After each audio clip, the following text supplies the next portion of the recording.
Welcome everyone, I'm Emory Hunt, the czar of the playbook, and now that all of the film has been watched and all of the grades are in, it's time for the FBGP Scouting NFL Draft Prospect Preview presented by Crossover.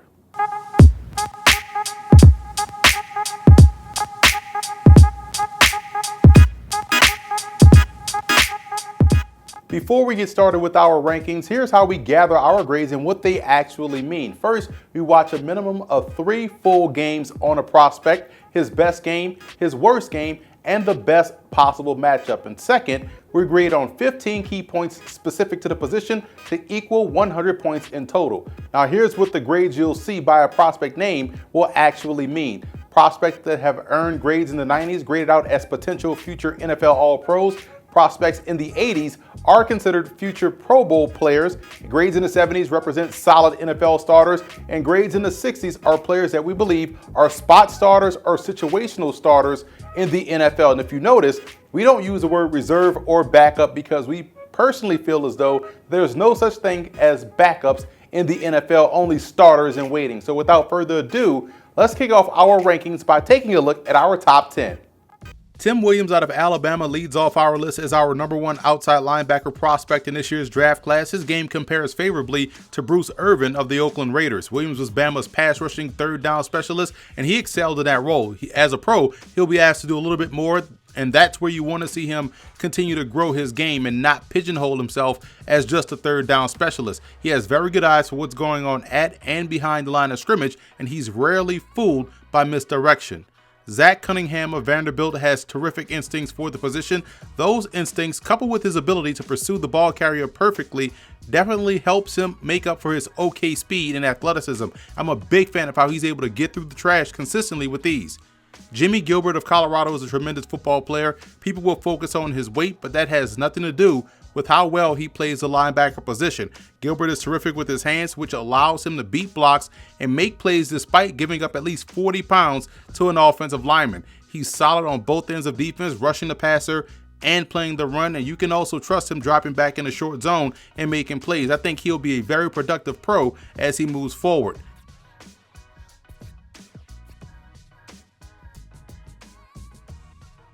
Looking at the rest of our top 10, Ryan Anderson out of Alabama is an above average run defender that's able to set the edge and get through the trash very well. I also think he's a really underrated player in zone coverage. Elijah Lee of Kansas State has gotten better, or has to get better at getting off blocks. He's very inconsistent in that area, but he has very good skills in the open field, both as a tackler and he is definitely a hitter. His pad level is a bit high, but he's still able to get into a good football position and make the play. El Quadin Muhammad of Miami has and plays with the length of a 6'8" defensive lineman. Shaking off the rust after not playing in 2016 will be key, but he has the skills to be an effective outside linebacker as a pro. Ewan Price of Pitt has battled injuries throughout the course of his Panthers career. Terrific pass rusher that has to be able to stay healthy if he wants to fully maximize his potential.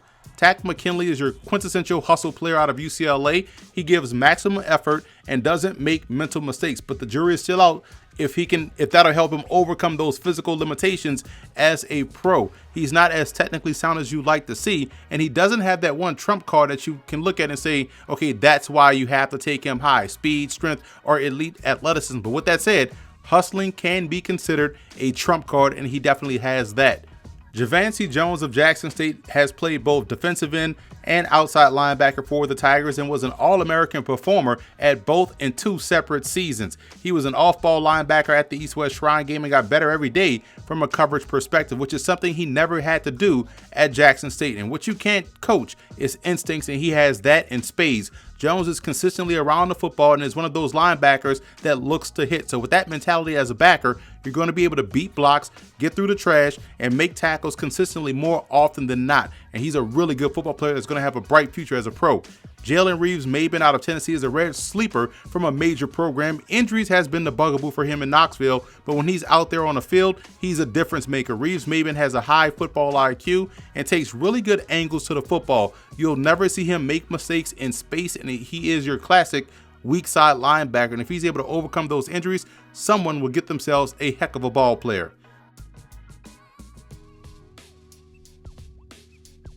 Taking a look at prospects 11 through 20, and there's a lot of speed and athleticism on display here. Paul McGlure Jr., Duke Riley, and Alex Anzalone are very good run and chase linebackers, and you hope Anzalone overcomes those nagging injuries that plagued him at Florida because he has star potential.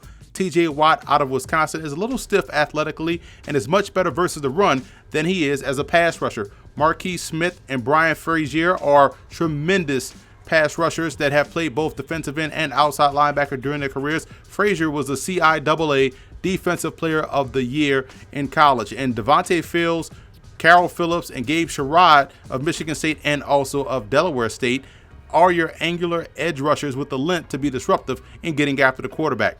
Arquez Cooper of Grambling State was one of the most consistent defensive players in the FCS over the last 2 seasons. The 6'3", 225 backer can play either outside linebacker spot and even inside backer in a 3-4. Cooper has the ability to affect the game as a pass rusher and also dropping back into coverage. He's a gap shooter in the running game, and you'd like to see him be a little bit more forceful in taking on blocks as he moves forward. But make no mistakes about it though, Cooper is a good football player that finds the ball.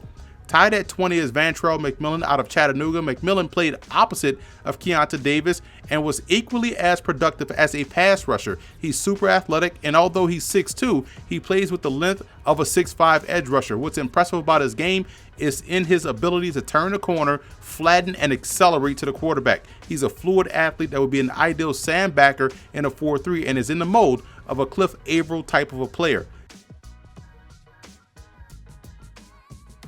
Linebackers 21 through 30 features a lot of defensive end to linebacker converts like Darnell Leslie, William Sewell, Angelo Keys, Joby St. Fleur, Dylan Donahue, and Praise Martin Oguike out of Temple. All of those guys were very good at getting after the quarterback and have shown the ability to play with their hands off the ground and in space.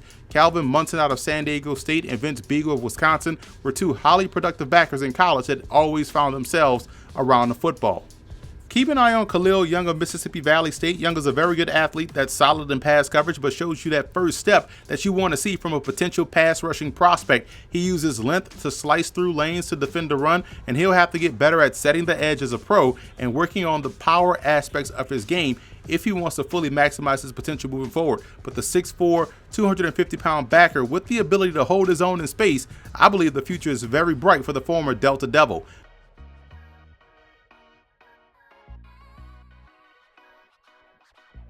Rounding out our outside linebacker rankings with prospects 31 through 39, Christian Kuntz was an all-everything player for the Duquesne Dukes over the course of his career. Tyus Bowser and Matt Milano of Boston College are sideline-to-sideline athletic backers that really excel in man coverage. I think they'll be ideal nickel backers as pros. Dylan Cole, Justin Horton, and Ruben Demosthenes were extremely productive in college and will star on special teams early in their career while finding work in situational roles in a regular defense. Otha Peters was one of the defensive stalwarts for the Raging Cajuns and was an integral part of their defensive turnaround this season. Tedrick Smith of Mary Hardin Baylor was one of the more feared pass rushers in Division III. He'll obviously transition to an outside linebacker as a pro. Now, if he wants to remain on the defensive line, he'd be an ideal CFL defensive end. But in the NFL, as a sandbacker is where I think he could thrive and continue to be a player that affects the game. Joe Crochet of the Citadel is another sandbacker candidate. I really like how he's able to power his way to the quarterback and is also able to set the edge in defending the run. Now, he's not twitchy, but he is sudden and extremely strong at the point of attack. I think he would be a good run defender at the next level. So that's a wrap for our 2017 FBGP Scouting Draft Prospect Preview presented by Crossover. To see more of our individual scouting reports, follow us on Twitter at FBGP Scouting and bookmark the page, footballgameplan.com/FBGP Scouting. Also, subscribe to our YouTube channel at youtube.com/footballgameplan, where you can get all of our scouting videos, mock drafts, pro day videos, and interviews with NFL draft prospects. And one more thing, subscribe to us on iTunes under Football Game Plan Podcast.